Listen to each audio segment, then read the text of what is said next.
the pain has been for me, and pain has been for many African Americans in this city.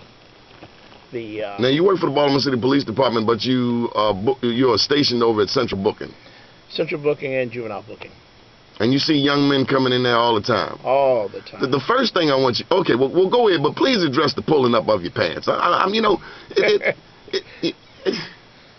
you know, I think that's a society issue right now, and I see a lot of young people coming there. Can you imagine your granddaddy walking around with his pants hanging off his butt, or your grandmama showing her thongs? Hell no.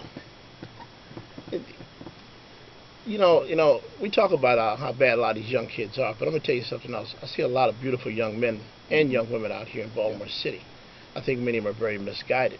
I think the lack of parenting skills, I think the lack of family. I really believe that seeing all the young people come into juvenile booking and coming into the adult booking system, what I see is that there's no guidance. There's no father figure in the house. I don't see any black men got to step up. Absolutely. I mean, I can count on one. It's no wonder why mommy got a girlfriend. She done gave up on men. You're kind of hitting hard. And then little girls over the school, they tell me little gangs of girls pushing up on other little girls. Is that right, Kevin? You been in the schools? Yeah, they're doing that. You know, Donnie also. And I'm not knocking nobody's lifestyle. I'm just seeing how I'm noting as a journalist how things are changing. I think you're hitting it real, and I think this is real. Can you imagine your grandmama with Poochie written on her neck and a tattoo? No, I couldn't.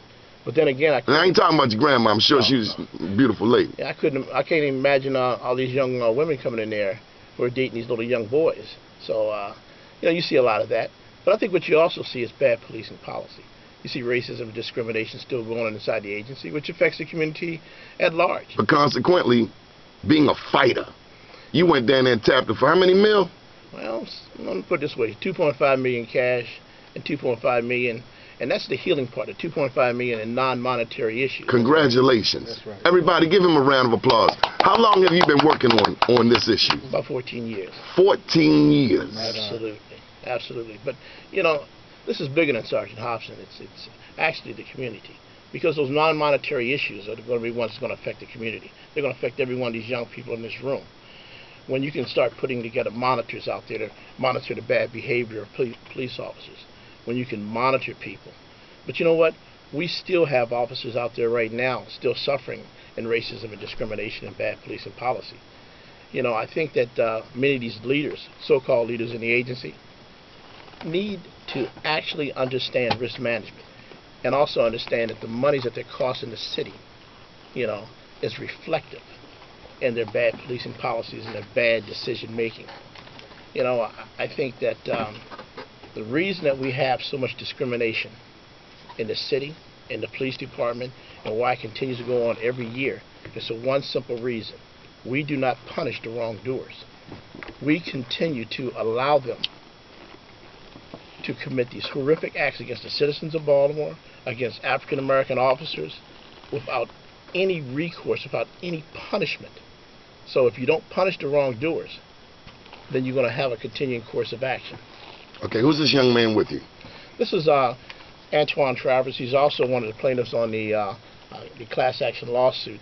And this is a very historical lawsuit, and I think what the community needs to understand, this was never about money. Money was not the issue. I'll take that 2.5 mil though, cousin. I know you will. But the money has never been about the issue. The issue is about the community in which we serve. It's always been about the community. Okay, time is money. What do you got to say, big brother?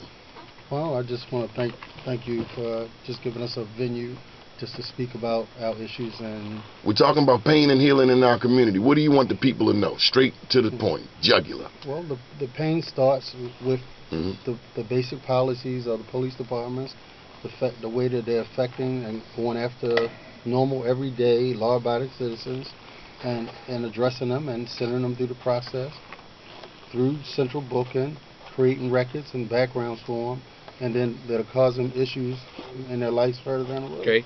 No, turn his mic for him. Okay. Thank you. You saying that the police are practicing discriminatory tactics? Have always done that. In Baltimore City? Have always. So when the young men down on the avenue, on Green Mountain Avenue, talk about this, they're not crying victim. They're not crying foul. They're actually saying what actually is going on, huh?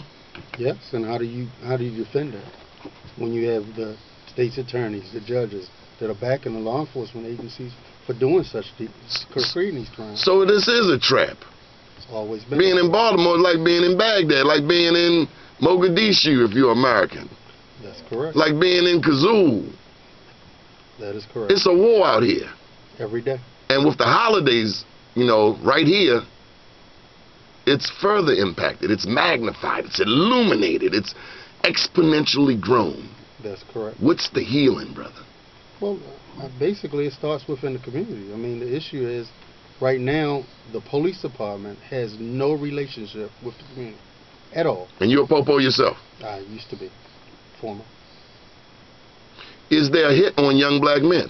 I mean, I don't understand how we can find Saddam Hussein, but yet we can't stop the rocks, dopes, and cokes from hitting the street.